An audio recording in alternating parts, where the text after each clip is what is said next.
Olá, tudo bem? Você está pensando em comprar um imóvel, mas não sabe nem por onde começar? Quanto dinheiro você tem? Que região você quer morar? Em que cidade você quer morar? É sobre tudo isso que eu converso agora com o Luiz Calado, que é vice-presidente do Instituto Brasileiro de Executivos de Finanças, do IBEF. Tudo bem, Calado? Tudo ótimo, Anny. Calado, eu trouxe você aqui para você pontuou uns 7 pontos. Você organizou esse esquema de por onde começar a comprar um imóvel em 7 pontos, é isso? Isso, eu elenquei e depois de conversar com vários aí postulantes, compradores de imóveis, eu detectei assim 7 pontos onde eu percebo que as pessoas continuam falhando. Patinam. Né? Patinam. Então, por exemplo... Ponto número 1. Ponto número 1 é saber quanto você deseja gastar. Quanto Isso deseja é gastar. importante. Mas isso claro. não é meio óbvio, Calado? Quer dizer, o cara tem 100 mil reais, é isso. Não, não é. Muitas pessoas financiam um imóvel. Então, saber antes quanto você quer gastar evita que você compre algo fora do seu orçamento. Entendi. Né? Eu brinco um pouco com a pessoa que vai comprar o automóvel. Né? Você vai numa concessionária de automóvel, se você não tem muito claro quanto você quer gastar, você sai com o top de linha. É verdade, sai com Mustang. Isso. Não pode. E a compra de imóvel, ela é muito emocional. Tá? Então, o primeiro ponto é saiba quanto você deseja gastar. Perfeito. Segundo ponto? Segundo ponto é você tentar simular um financiamento. Ótimo. Tá? Isso é fácil de fazer pelos bancos? Como é que é? Sim, tem muitos sites de bancos que já possuem essa ferramenta de simulação. Você pode, inclusive, sair com crédito pré-aprovado. Isso é bastante interessante numa discussão comercial com o corretor, com o proprietário, você já tem uma carta de crédito. Isso é importante. Então, você precisa simular o financiamento até para perceber se você consegue acomodar a parcela no seu orçamento. E sempre perguntar pela tal da CET, que eu aprendi recentemente, que é o custo efetivo total, né, Calado? Isso é importante também. Que é os juros, quanto que você vai pagar ali, né? Quanto você paga de juros é importante até para detectar onde você deve se financiar, né? Mas as pessoas estão no passo anterior ainda, né? Esquecendo quanto que elas precisam prover por mês para se financiar, né? Isso só com uma simulação que você consegue. Ótimo, então quanto deseja gastar, simule o financiamento, terceiro ponto? Você precisa se organizar e tentar vivenciar alguns meses como se você estivesse financiando o imóvel, na prática. Tá? Aí você vai perceber que alguns ajustes no seu orçamento familiar precisam ser feitos. Tá? Alguns gastos precisam ser cortados. Tá? Mas isso é importante você fazer antes. Perfeito. Né? Caso contrário, você não paga o seu financiamento, a sua parcela mensal. Quarto ponto? Quarto ponto é conhecer os custos, né? Não só os custos do empréstimo, que é importante para você detectar onde se financiar, mas os custos cartorais, isso é sempre esquecido. Caríssimo. Né? É um você detalhe. Tocou num ponto, Calado, que quando você chega lá na parte burocrática da coisa, você toma um susto, né? Você fala, meu Deus, mas o dinheiro já acabou no imóvel, mas ainda tem mais 5 mil reais, mais não sei quantos mil reais para pagar toda a burocracia, o corretor, você tem razão. Isso, e custos de reforma.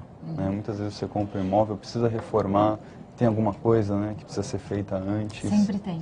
Sempre tem. Imóvel novo, imóvel usado, sempre tem alguma coisa que você quer mudar, né? Isso, mesmo nos imóveis novos, né, a pesquisa que fiz aí com umas dezenas de pessoas aqui, você entra na casa, você tem o desejo de mudar alguma coisa, de patronizar algo, e isso é um custo. Precisa estar previsto, senão vai impactar no seu financiamento, né, como que você consegue pagar as parcelas. Quinto ponto, Calado, quando a pessoa está procurando um imóvel, o que ela deve observar? Checar o imóvel. Né? Mas isso não é meio óbvio?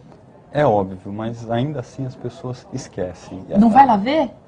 Não vão. O momento da compra do imóvel é um momento emocional, né? Onde você não olha com todo o cuidado. Né? E o vendedor, né, geralmente, ele incentiva, né, ele mostra os pontos positivos do imóvel.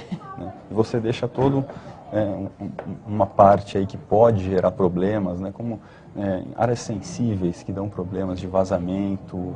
Você precisa fazer uma busca mesmo, uma investigação cuidadosa. É isso que eu aponto também no meu livro. Se bate sol, quem quer ter o vizinho, se a rua tem segurança, se tem um monte de, sei lá, tem que ir lá, tem que ver, né, Calado?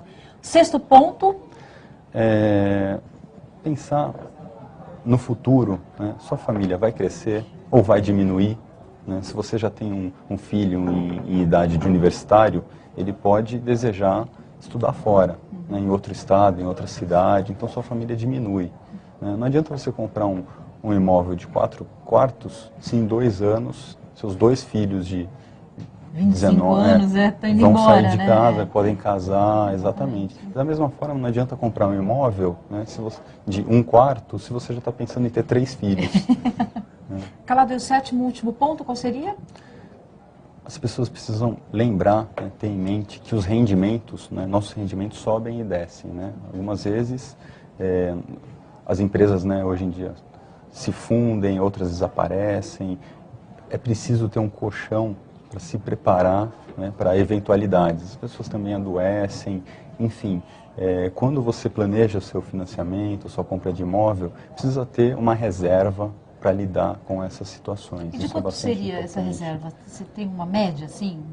Quanto deveria ser essa reserva? Um saldo razoavelmente seguro é 5% do valor do imóvel. Olha, então se um imóvel custa 100 mil reais... Você teria que ter uma reserva de 5 mil reais para te possibilitar cair com financiamento durante alguns poucos meses. Calado, então eu vou fazer um resumo aqui dos seus 7 pontos, que a pessoa tem que tomar cuidado, tem que ficar atento na hora que ela for comprar imóvel. 1. Quanto deseja gastar? 2. Simule o financiamento. 3. Você tem que se organizar como se estivesse já financiando o imóvel antes de comprar o imóvel. 4. Você tem que conhecer os custos. 5. Checar o imóvel, tem que ir lá conhecer o imóvel. 6. Você tem que pensar no futuro, se você vai usar todos aqueles dormitórios ou não. E o 7º e o último, você tem que ter um colchão financeiro, você está falando aí mais ou menos 5% do valor do imóvel. Exatamente. Isso? Agora imagina alguém que vai comprar entre 1 e 2 imóveis a vida inteira, se antes da compra ela já vai saber tudo isso. Sensacional. Você entregou o caminho das pedras para o internauta. Exatamente. Luiz Calado, muito obrigada por ter vindo ao Economia. A gente se encontra numa próxima entrevista. Eu que agradeço, Anny. Obrigado. E obrigada a você também que acompanhou mais essa entrevista super interessante, super bacana aqui no All Economia. Dessa vez a gente falou sobre o que você deve fazer quando você estiver pensando em comprar um imóvel. Eu te encontro no próximo bate-papo. Até lá.